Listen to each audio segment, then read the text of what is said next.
받으실 하나님의 말씀은 사무엘상 7장 15절로 17절까지 우리 짧으니까 우리 함께 합독하겠습니다. 제가 봉독하겠습니다. 사무엘이 사는 날 동안에 이스라엘을 다스렸으되 해마다 베델과 길갈과 미스바로 순회하여 그 모든 곳에서 이스라엘을 다스렸고 라마로 돌아왔으니 이는 거기에 자기 집이 있음이니라. 거기서도 이스라엘을 다스렸으며 또 거기에 여호와를 위하여 제단을 쌓았더라. 아멘. 우리 시간 다 함께 앞뒤자분과 인사하시면서 자리에 앉겠습니다. 우리 벌써 35살이 되었습니다.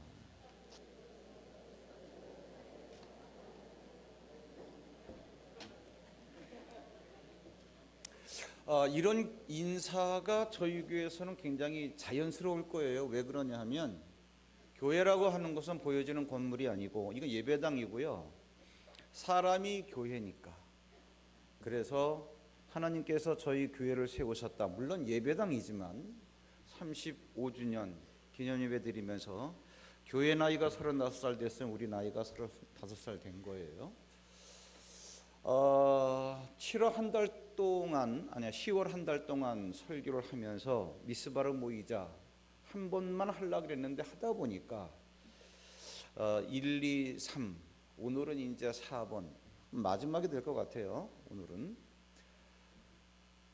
그러면서 이제 이 기간 동안에 저희가 또 우리 건축을 위해서도 준비기도 하기 위해서 미스바 금식기도도 이제 또 이번 주에 마지막으로 진행이 또 한 주간이 남아 있고요. 자, 10월 한 달 동안 여러분 미스바로 모이자 1, 2, 3 지금까지 3번 다뤘는데 가만히 마음속으로 한번 되뇌어 보십시오. 저도 한 번 하고 말려고 그랬는데 이게 너무나 이 메시지가 하나님께 주시는 이 성경 내용이 우리 인생에 와닿는 거예요. 하나님께서는 하나님의 꿈이 있어가지고 이스라엘 백성들을 애굽에서 끄집어내셔가지고 가나안 땅에 들어오게 하셨어요. 하나님의 놀라운 꿈이 있는 거예요. 종살이하던 그 사람들을 가나안 땅에 데리고 갔을 때는 이 땅의 주인으로 살게 해주겠다. 그런데 가나안 땅에는 들어왔지만 하나님의 사람들이 거기에서 오히려 가나안 사람들에게 압제를 당하고 그들이 섬기는 우상을 섬기고 그들과 동화됐기 때문에 그러한 결과가 온 거예요. 그들의 삶이 나중엔 어디까지 갔냐? 자기가 농사를 지어놓고 그것을 추수하지도 못하고 그대로 다 뺏기고 농사 지은 것을 뺏으러 온 그러한 이방인들을 피해서 산으로 도망가서 산에서 우물을 파고 산에서 굴을 파고 짐승처럼 살고 이게 제가 첫 번째 미스바로 모이자 그때 드린 말씀이 이거예요. 하나님이 바라보실 때 가나안 땅의 주인으로 살아야 될 사람들이 짐승처럼 살아서야 되겠냐? 우리를 얘기하는 거예요. 너희가 예수를 믿고 예수님을 믿는 믿음 안에서 정말 탁월한 능력으로 살아야 될 사람들이 어떻게 세상 사람보다 못한 수준으로 사느냐? 그러한 얘기예요. 그래서 하나님께서 사무엘을 세우지요. 하나님의 사람들이 가나안 땅에서 그러한 삶을 살고 있을 때 사무엘을 세워가지고 이스라엘 백성들을 치리해라. 그랬을 때 두 번째 시간에 다른 얘기가 뭐냐면 미스바로 모이자. 왜 미스바로 모이자 그러느냐? 우리가 언제까지 이렇게 살 수는 없다는 얘기죠. 그런데 미스바로 모이기 전에 너희가 아스타롯이라고 하는 우상부터 제거하고 오직 하나님만 섬기겠다라고 하는 결단을 하고 와라. 우리 금식기도 하자. 미스바로 모여가지고 금식기도 하고 그들이 하나님 앞에 회개하는데 블레셋 사람들이 쳐들어갔어요. 내가 마음 먹고 하나님만 섬기겠다라고 하는데 오히려 되던 일도 안 되는 경우가 있고 어떤 일도 생기는 그러한 경우도 있어요. 우리가 미스바에 모여서 기도하자 그러는데 또 금식기도 하는데 어떻게 블레셋이 쳐들어오느냐? 그런데 이제는요, 블레셋이 쳐들어오든 미디안이 쳐들어오든 이제는 그들을 대하는 태도가 달라졌습니다. 이제까지는 그들이 쳐들어오면 살기 위해서 산으로 도망가서 굴 속에 들어갔는데 이제는 그들이 하나님 앞에 번제하면서 그들을 어떻게 대적할까에 대해서 이제는 마음가짐이 달랐어요. 번제를 드렸을 때 하나님께서 우레를 바라셔 가지고 블레셋 사람들을 어지럽게 해서 패하게 하시는 역사를 기억했죠. 경험하죠. 그 다음에 지난주에 나오는 미스바를 모이자 세 번째 시간에 무슨 얘기를 했냐. 야, 하나님께서 여기까지 도우셨다. 에베네셀. 그러면서 사무엘이 돌을 가지고 해서 돌을 세우지요. 뭐냐? 기념비적인 돌. 하나님을 기억하자 그러니. 우리에게 어떤 일을 행하셨는가? 하나님을 기억하자. 왜 그러느냐? 하나님께서 우리에게 하신 일을 기억하지 못한다라고 하는 것은 굉장히 미련한 거예요. 왜 그러냐? 다 설명드렸습니다. 하나님께서 하신 일을 우리가 망각한다라고 하는 것은 하나님을 멸시하는 거다. 하나님께서 말씀하신 거예요. 민수기 14장에서. 뿐만 아니라 멸망으로 가는 지름길이다. 왜 그랬냐? 하나님께서 이스라엘 백성들이 하나님께서 하신 일을 기억하지 못하고 막 원망할 때 그 원망의 말을 듣고 난 다음에 하나님께서 내 귀에 들린 대로 내가 너희들에게 행할게. 너희들이 한 얘기는 우리 처자가 여기에서 죽게 생겼다. 너희들이 나를 믿지 않고 그런 말을 했기 때문에 내가 너희들의 처자를 다 모래땅에 묻어주게 하겠다. 그들의 인생이 비참하게 끝나요. 사무엘은 이것을 알기 때문에 기억하자는 거예요. 에베네셀. 하나님께서 내 인생에 행하신 일을 기억할 때 어떤 일이 생기느냐? 저주가 떠나가는. 그래서 모든 원수를 원천적으로 봉쇄하는 능력입니다. 사무엘이 사는 날 동안 블레셋이 다시는 쳐들어오지 않았다. 무슨 얘기냐? 하나님께서 나에게 행하신 일을 기억하는 한 블레셋이 다시는 쳐들어오지 않았다는 거예요. 두 번째는 뭐냐 하면은 하나님께서 나에게 행하신 일을 기억한다라고 하는 것은 잃어버렸던 것을 회복하는 능력이다. 그래서 블레셋이 다 물러간 다음에 기념비적인 돌을 세운 이후에 그들이 과거에 빼앗겼던 땅을 다 회복했다, 그런 얘기가 나왔어요. 그 얘기를 하면서 제가 어떤 말씀까지 드렸냐 하면, 물질 회복하는 건 당연하지만 우리가 생각하지 못하는 시간도 회복할 수 있다. 절대적 시간이 아니라 상대적 시간. 하나님, 내 나이에 이제 늙어서 뭘 하겠습니까? 가 아니라 내 인생을 돌아보니까 좋은 시절은 다 지나갔다 할지라도 하나님께서 나에게 행하신 일을 기억하기만 하면 얼마든지 다른 사람들이 10년 걸려서 할 수 있는 일을 우리는 1년에도 할 수 있다, 그런 이야기예요. 상대적 시간을 회복하는 뿐만 아니라 하나님께서 나에게 행하신 일을 기억한다라고 하는 것은 평화의 길을 가는, 모든 것들을 형통의 길을 여는 능력이라는 이야기예요. 왜? 기념비적인 돌을 세우고 난 다음에 사무엘이 사는 날 동안에 가나안 원주민과 평화가 있었더라, 그런 얘기가 나오고, 이걸 지난주까지 나눴어요. 오늘 미스바를 모이자 4로 이렇게 제가 제목을 달라 그러다가 미스바를 모이자 4번입니다. 뭐냐? 핵심 내용은 사는 날 동안 우리가 해야 할 일. 우리가 같이 한번 성경을 같이 아까 읽었는데 한번 15절만 같이 한번 읽어볼까요? 다 함께 시작. 사무엘이 사는 날 동안에 이스라엘을 다스렸을 때, 사무엘이 사는 날 동안 이스라엘을 다스리는, 가나안 땅을 회복하고 가나안의 원주민과 평화적인 관계가 유지가 되고 다시는 블레셋 사람들이 경내에 쳐들어오지 못하는 이러한 상황 속에서 그냥 내버려 두는 게 아니라 하나님의 사람들을 다스리는 역사. 이거 굉장히 중요한 거예요. 이것을 사무엘이 사는 날 동안 계속 했다는 거예요. 자, 다스리는데 어떻게 다스려야 되느냐? 두 날개로 다스려야 됩니다. 새가 두 날개로 날아가듯이 이것은 예수님께서 12명의 제자들을 가지고 초대교회를 세운 다음에 그들을 어떻게 예수님께서 훈련시키셨는가. 예수님이 떠나간 다음에 예수님께 훈련받은 12사도들이 그렇게 복음 전도에서 몰려오는 많은 사람들을 어떻게 그들이 양육했는가. 여러분, 사도행전 2장 46절 47절에 보면 제가 읽어드리겠습니다. 날마다 마음을 같이하여 성전에 모이기를 힘쓰고 집에서 떡을 떼며 기쁨과 순전한 마음으로 음식을 먹고 하나님을 찬미하며 또 온 백성에게 칭송을 받으니 주께서 구원받는 사람을 날마다 더하게 하시니라.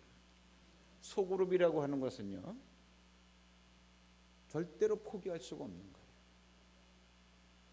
노를 저어갈 때도 두 개로 똑같이 균형을 맞춰서 저어가야 직진할 수 있듯이, 한쪽만 짓는다면 힘은 많이 드는데 짓는다 할지라도 제자리에서 뱅글뱅글 돌고, 새도 한쪽 날개는 절대로 날아갈 수가 없어요. 사도행전 2장 46절에 정확하게 얘기해놨습니다. 교회라고 하는 것은 대그룹과 소그룹이라고 하는 두 날개가 있어야 된다. 그들이 날마다 성전의 대그룹으로 모이고 대예배를 드리고 난 다음에는 소그룹으로 집집마다 돌아가면서 떡을 떼면서 함께 식사를 하고 삶을 나누었더라, 그러한 얘기죠. 놀라운 원리예요. 소그룹은 절대로 포기할 수 없는 거예요. 소그룹으로 다스려야 된다, 그러한 얘기가 되겠죠. 자, 그러면 이제는요,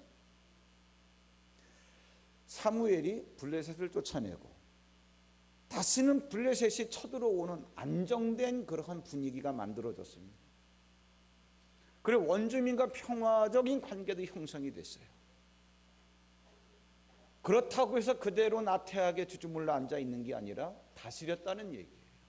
하나님의 사람들을 이제는 우리가 두 날개로 다스려야 되는데 소그룹이라고 하는 한 날개를 책임질 수 있는 책임자가 필요합니다. 책임자가.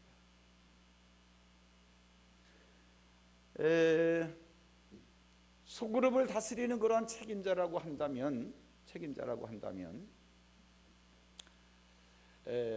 소그룹의 리더를 말하겠는데, 그 소그룹의 리더라고 하는 그 날개는요, 오래되다 보면 쇠하고 오래되다 보면 상처를 입을 수도 있고 오래되다 보면 그 날개가 기력이 빠질 때도 있어요. 저희 교회가 35년이 됐습니다. 제가 저희 교회에서 사역하게 된 23년 정도가 된 것 같아요. 최근에 잠깐 동안 제가 착각은 아니고 마음의 줄을 놓았던 때가 있어요. 비정관도 건축한다 그러니 그래, 어쨌든 지어놓으면 사람들은 오겠고 또 거기에 조금 더 열심을 내서 어쨌든 사람들을 채우자. 그런데 그게 굉장히 잘못된 생각이었어요. 사도행전 2장 46절에 보니까 날마다 성전에 모이고 대예배가 끝나고 나면 집집마다 소그룹으로 모이면서 떡을 떼며 삶을 나누고 서로를 갖다가 케어하고 그랬더니, 그렇게 살아가는 삶의 패턴 때문에 세상 사람들이, 백성들이 칭송하며 날마다 주께로 돌아오는 사람들을 더하게 하시더라. 누가? 하나님이. 전도하려고 하지 말고 우리가 다시금 진짜 소그룹을 회복해야 되겠다.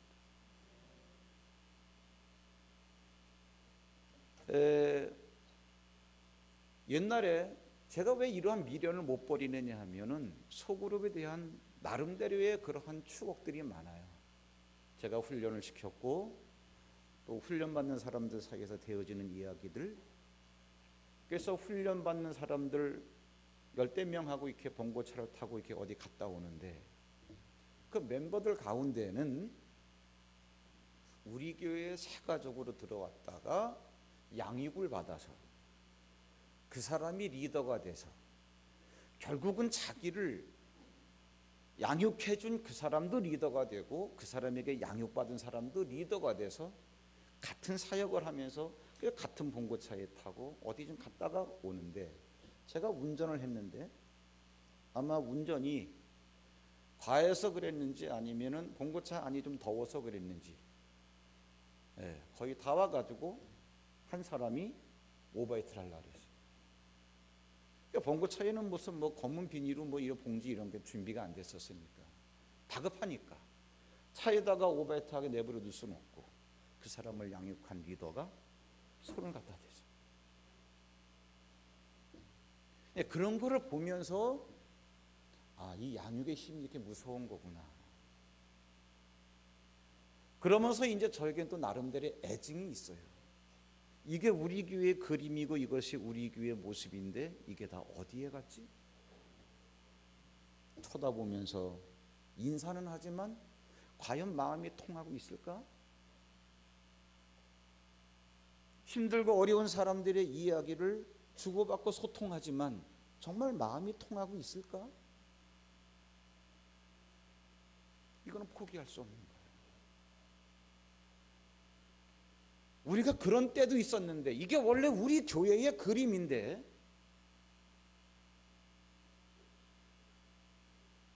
10년, 20년이라고 하는 시간이 지나오면서 그 날개가 쇠하고 늙었고 힘이 빠졌고 꺾였고,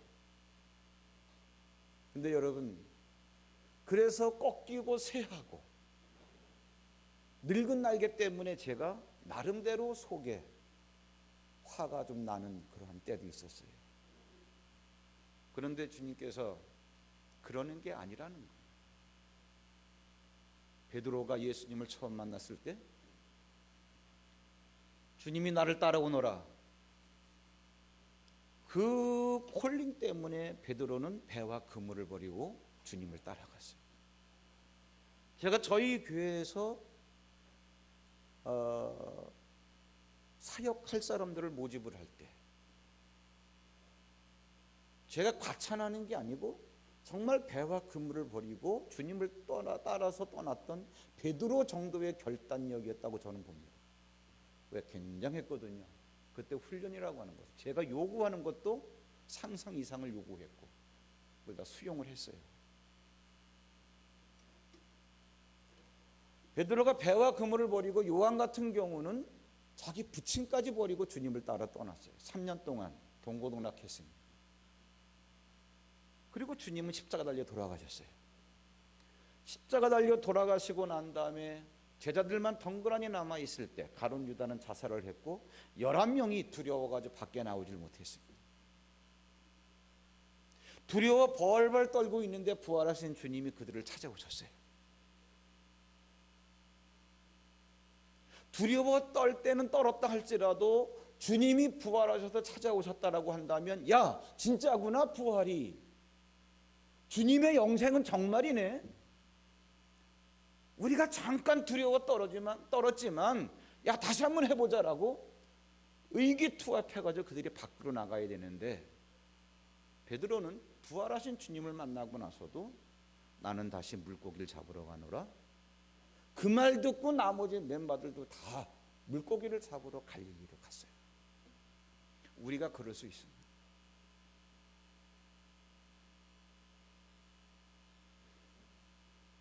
목사님이 저희들을 콜링했을 때 제가 자원을 했고 같이 뒹굴면서 훈련을 받았고, 미연을 받다 보니까 힘들고 시간도 많이 지났고, 베드로도 3년이 지난 다음에 주님을 모른다고 했고, 부활해서 그들을 만나 주셨음에도 불구하고 너무나 지쳐 있으니까 물고기나 잡으러 먹으러 가자, 갈릴리로.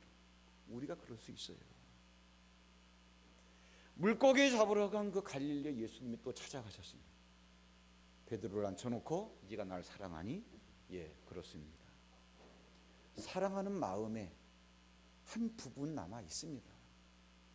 그럼 내 양을 먹여. 진짜 사랑하니? 예, 그렇습니다. 내 양을 쳐. 진짜 나를 사랑하니? 예, 그럼 내 양을 먹여. 그리고 주님은 승천하셨어요. 성령이 그 안에 들어왔습니다. 성령 받은 다음에 여러분 사도행전의 역사를 쫙 훑어보면 나중에 베드로가 목숨 걸고 헌신을 해요. 마지막 그가 순교당할 때는 그가 다 알다시피 십자가에 거꾸로 매달려서 죽습니다. 왜? 나는 죽어도 똑바로 죽을 자격도 없다. 정말 멋진 인생이에요. 여러분, 소그룹의 책임자가 필요한데 쇠한 날개도 필요합니다. 굉장히 중요한 얘기예요. 여러분, 비정관 짓는 거에 짓는 거지만 성도인 우리가 교회가 지어집니다. 하나님이 나를 부르셨는데 이런저런 여러 가지 이유로 마음의 상처도 있고 부담도 있고 육신적인 이 모든 에너지도 쇠하고 일상도 바쁘고 할 얘기가 많죠. 그렇기 때문에 나는 물고기를 잡으러 가야 되겠습니다. 부활하신 주님이 찾아온다 할지라도 인사만 하고 오셨네요 하고 다시 그는 갈릴리로 갈 수도 있겠지요. 그러나 저는 쭉 사도행전에 나타난 베드로의 삶을 보면서 그거를 기대하는 거예요. 그 다음에 새로운 날개도 필요합니다. 무슨 얘기냐? 사도행전 5장에 보면은 가나안 땅의 원래 터줏대감으로 생각되어지는 히브리파 사람들과 그 다음에 같은 유대인이지만 바깥에서 외국에서 로마니 어디니 이러한 갑바도기아니 이런 데서 하나님을 믿던 사람들이 오순절 절기 때 다 가나안 땅에 모여들었어요. 모여가지고 거기 정착해 있는 동안에 과부들에게 배급을 주는데 텃세를 하는 거예요.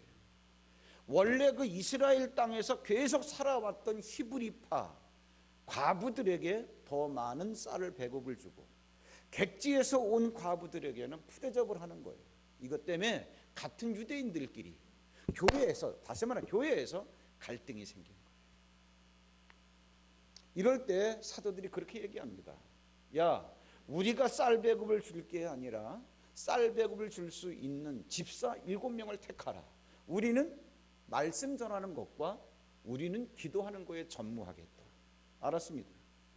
싸움이 난판에 싸움 나지 않게 하려면 정당하게 쌀 배급을 줄 수 있는 사람이 필요한데 그 7명의 집사가 누군지 아십니까 여러분? 이름을 외우라는 얘기가 아니에요. 사도행전에 나오는 7명의 집사들의 이름을 다 보면은 뭐냐? 다 그들은 유대인들이지만 외국에 살았기 때문에 헬라식의 이름들을 다 갖고 사는 거예요. 뭐냐? 헬라파 히브리인들이래. 헬라파 유대인들이라 그러한 이야기. 무슨 얘기냐? 기득권을 포기하는 거예요. 이제까지 우리가 터줏대감이야. 그래서 히브리파 유대인들이 기득권을 딱 갖고 있었는데 분쟁이 난 다음에 사도들의 말을 딱 듣고 알았습니다. 기득권을 내려놓겠습니다. 당신들이 하세요. 외국에서 온 애들 중에서 7명을 뽑아요. 거기 보시면 그런 게 다예요. 헬라식의 이름 뭐냐?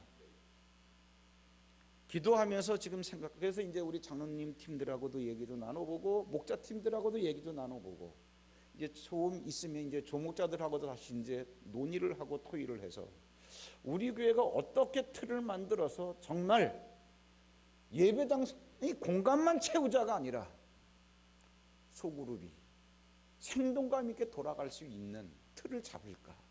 여러분, A형만 갖춰가지고는 절대로 되질 않습니다. 소그룹 만들어놨다 되지 않습니다. 구성 멤버들이 기득권을 내려놓을 수도 있고 새로 들어온 사람도 얼마든지 일꾼으로 세울 수 있고 오래된 사람이 내가 힘들고 지쳤다 할지라도 다시 한번 성령님의 힘에 의지해서 뻔뻔하게 부활하신 주님을 만나고도 나는 물고기 잡으러 간다. 얼마나 힘들면 그랬겠어요. 베드로가 이해는 되지만 이해된다고 해서 이해되는 삶으로 계속 인생 끝날 때까지 살 수는 없다는 거예요. 마지막으로 우리가 얘기하자면 이렇게 소그룹의 책임자가 이렇게 세워지면 모두가 다 여기에 속해야 됩니다. 소그룹에. 왜 그러느냐? 시편 133편에 우리가 잘 아는 대로 이렇게 나와 있죠. 보라 형제가 연합하여 동거함이 어찌 그리 선하고 아름다운고. 이걸로 끝난 줄 알았어요. 형제가 연합해서 동거하는 공동체가 얼마나 아름다우냐. 그러면서 마지막에 뭐라고 말씀하셨냐면 형제가 연합해서 동거하는 그 공동체에다가 내가 복이 있으라고 명령을 했는데 내가 명령한 복의 내용이 뭐다? 영생. 여러분, 우리가 이런 얘기 하잖아요. 해, 달, 별이 어떻게 만들어졌지? 하나님께서 있으라고 말씀하셨기 때문에. 궁창이 어떻게 만들어졌지? 있으라고 말씀하셨기 때문에. 하나님의 이러한 말씀이 명령과 똑같은 건데, 이 명령이 이 정도의 능력이 있는데 형제가 연합해서 동거하는 아름다운 공동체, 여기에 복이 있어야 된다. 어떤 복? 영생. 꼭 있어라 말씀하시면 영생이 있겠어요, 없겠어요?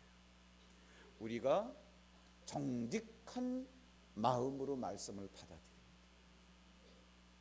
그런데 뭐 다 이유가 있겠지만 진정한 하나됨의 속으로 이거를 이뤄내지 못하는 아픔, 이거는 이제 우리가 비전관을 지어가면서 다시 대수술을 해서라도 내 심령의 할례를 받고 썩은 마음을 도려내. 그래서 오래된 쇠한 날개, 35살 먹었다고 오래된 쇠한 날개는 다시 어떻게? 베드로도 인생을 포기했었지만 그가 놀랍게 쓰임받은 것처럼, 하나님, 저는 하나님께서 저를 버리지 않으신 줄 압니다. 그래서 또 새로운 그러한 멤버도 다시 그룹에 소속이 돼요. 이렇게 형성된 소그룹에 이제는 모든 사람들이 멤버로 다 소속이 돼야 돼요. 이래야 정상적으로 다스려지는 역사가 나타나고, 이래야 비전관이 지어져도 의미가 있는 거예요. 오늘 창립 35주년, 저희 교회가 35년이 됐고 저희가 35살이 된 거예요. 중년의 나이에 우리 교회가 대그룹, 소그룹, 절대로 포기할 수 없는 두 날개, 우리가 다시 마음, 조금 있다가 우리가 이제 교회 사명 선언하겠지만 많은 사람들이 목사님 이거 되는 겁니까? 아예 안 되는 건데 조금 수정하면 안 될까요? 그때마다 저도 생각도 많이 했습니다. 그러나 여러분, 베드로가 십자가에 거꾸로 매달릴 수 있는 그러한 마음의 변화가 왔다면 우리가 얼마든지 우리가 만들었던 사명선언 다시 우리가 심기일전에서 얼마든지 성취해낼 수 있는 겁니다. 우리 함께 멋진 교회 만들어갈 수 있기를 주의 이름으로 축원합니다.